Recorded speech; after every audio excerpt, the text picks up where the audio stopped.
गुरुदेव, एक प्रश्न पूछ सकता हूँ? अवश्य।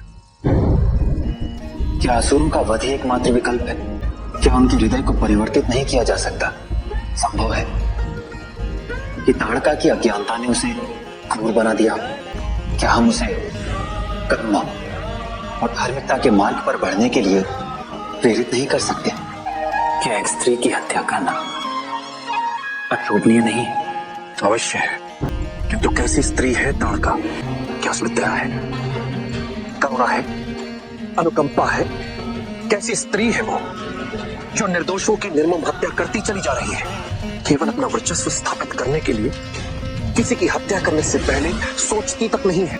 तुम्हारा धर्म है इस आतंक से, इस अत्याचार से लोगों की रक्षा करना।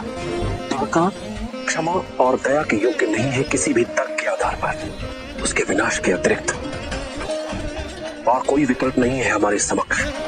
ताड़का, मैं तुम्हें एक अंतिम अवसर दे रहा हूं। यदि तुम यहाँ से इसी क्षण शांतिपूर्वक सदा के लिए चले जाने का प्रस्ताव स्वीकार कर लेती तो मैं गुरु विश्वामित्र से तुम्हें क्षमादान देने की प्रार्थना करूंगा, क्योंकि तुम एक स्त्री हो और मैं अकारण ही तुम पर शस्त्र प्रयोग नहीं करना चाहता। तुझे अभी भी आभास नहीं है कि तेरी मृत्यु तेरे सामने खड़ी है, और मृत्यु कभी भी अंतिम अवसर नहीं देती।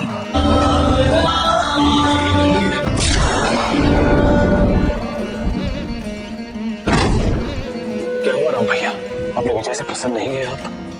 प्रजा की दुर्बल की रक्षा हेतु यदि वध करना पड़े तो वो हमारा धर्म है लक्ष्मण, किंतु हिंसा पर आनंदित होना, उसका उत्सव मनाना ये उचित नहीं।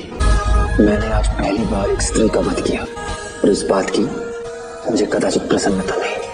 न पुरुष न स्त्री, न बड़ा न छोटा, न देव न असुर, आतंक फैलाने वाला एक आतंकी ही होता है राम। हमने तो अवसर दिया था उसे और उसने अपनी मृत्यु का विकल्प ही स्वीकार किया। गुरुदेव, मैं चाहता हूं कि ताड़का का अंतिम संस्कार हो।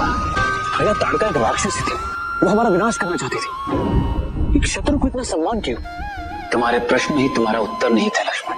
तुमने कहा वो राक्षसी थी, हमें मारना चाहती थी, किंतु अब वो नहीं। मृत्यु परांत शत्रुता कैसी? तुम्हारी ये संवेदनशीलता, नैतिकता, धार्मिकता समस्त मानव समाज के लिए एक उदाहरण है।